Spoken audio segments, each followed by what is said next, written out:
Hi, I'm Chef Tammy Brawley from the Green Kitchen. Welcome to Heart of the Home. Today we are going to do a delicious and very popular sandwich, basically served during the derbies that go on with the horse races, and they are called hot brown sandwiches. These were actually developed, however, during Prohibition, when the late night parties would take place and people had had a bit to drink and they needed something to kind of soak up all that alcohol.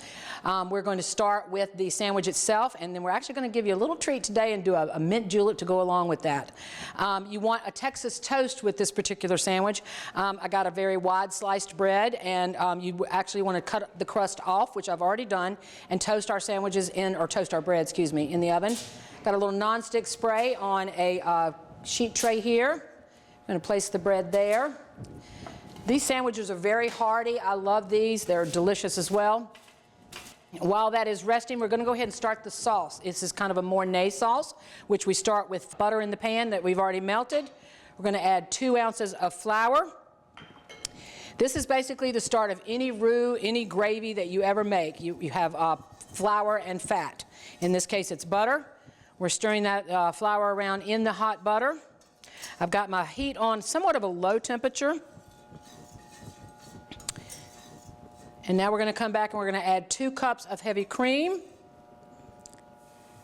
I like to add it gradually. I also kind of like to have my cream at room temperature. It tends to dissolve a little bit quicker than putting cold cream in with the fat.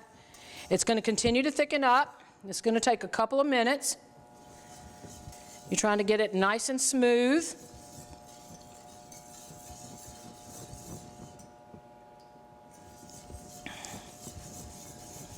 You can see it starting to smooth out on its own. Had my cream been colder, this would have taken a little bit longer. So I wouldn't recommend putting the cream on a heat source, but leaving it at room temperature before you make your sauce certainly does cut down on your time.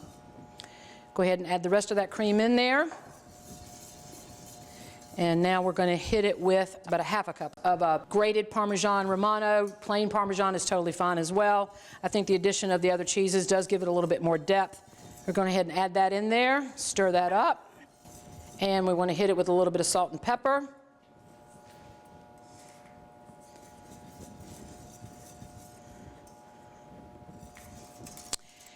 And then just a little bit more of a flavor profile here. I like to add a pinch of ground nutmeg.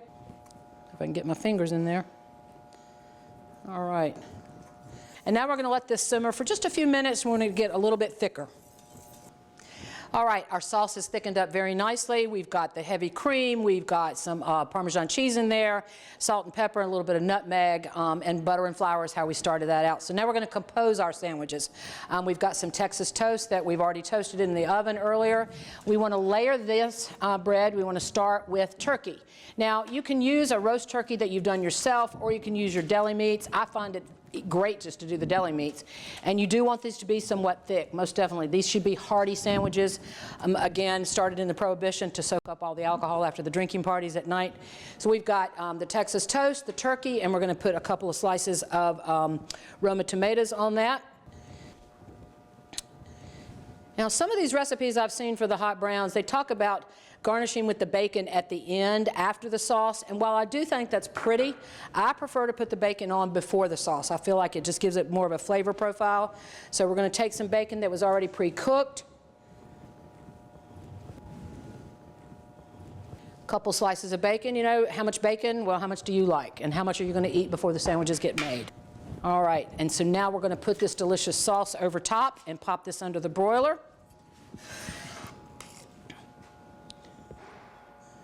It's an open-faced sandwich to be served this way, and after it broils, what's going to happen is that cheese is going to have melted, and it should turn a nice little caramelized brown on top.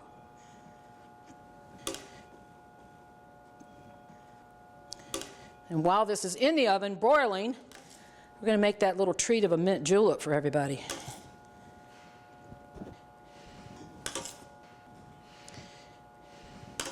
And you'll have more than enough sauce, so don't feel don't be stingy with it.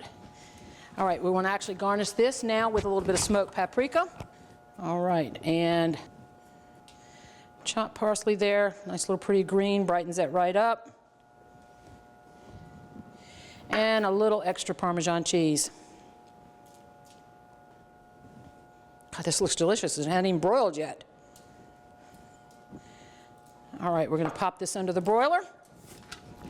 All right, we're going to come back over here for our lovely little treat of a mint julep. One of the main things that you want to start with is the famous mint julep cup. This is your standard julep cup. It's a stainless steel cup, and you want to actually start out by doing some muddling of a simple syrup and some mint leaves. Mint is very, it's grown everywhere, and it will take over your garden if you have it yourself, but it's certainly grown in Virginia. Got some beautiful leaves here. We're going to actually put the mint leaves in the bottom of the cup. And we have a little simple syrup. Simple syrup is equal parts sugar and water. Bring it to a boil on your stove, let it cool off, and you can use it in cocktails, desserts, really just about anything. We only want about a ½ an ounce because we're only making the one drink. So we want to pour that in over top of the mint leaves, and you want to muddle those together. You know, for the longest time, I was a bartender in my a previous life, and for the longest time, I used a muddle the wrong way. It looks like you would do it this way and put the fat in like a baseball bat, but it's actually the other way. You want to hold it and just get that mashed in there together with the simple syrup. And now what we want to do is actually hit this with some ice. Got some crushed ice in the blender already. Crushed ice is definitely the way to go with this. And yes, you definitely want to load this. So this might take me a minute to get out of the blender.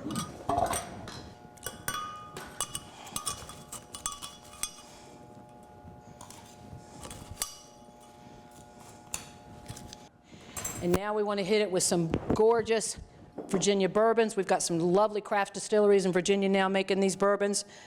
One of my favorite drinks. Right over top of that ice. I'm going to stir that up a little bit. Your ice is going to melt fairly quickly. That's why you really do want a full glass. Nice frosted glass as well. Come back with some more ice. You actually do want to top this glass almost like a snow cone.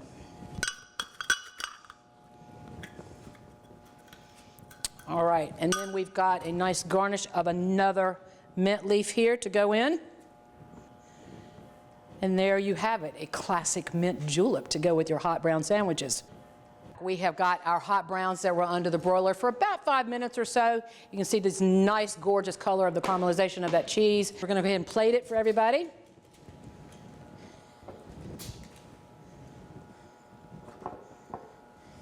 And there you have it, famous hot brown sandwiches made famous during the Prohibition. And we have got a delicious mint julep to go with that. I'm Chef Tammy Brawley from the Green Kitchen. Join us next time on Heart of the Home. Recipes from the Heart of the Home can be found on the Virginia Farm Bureau website at vafb.com/recipes, as well as on Chef Tammy Brawley's website at greenkitchenrichmond.com.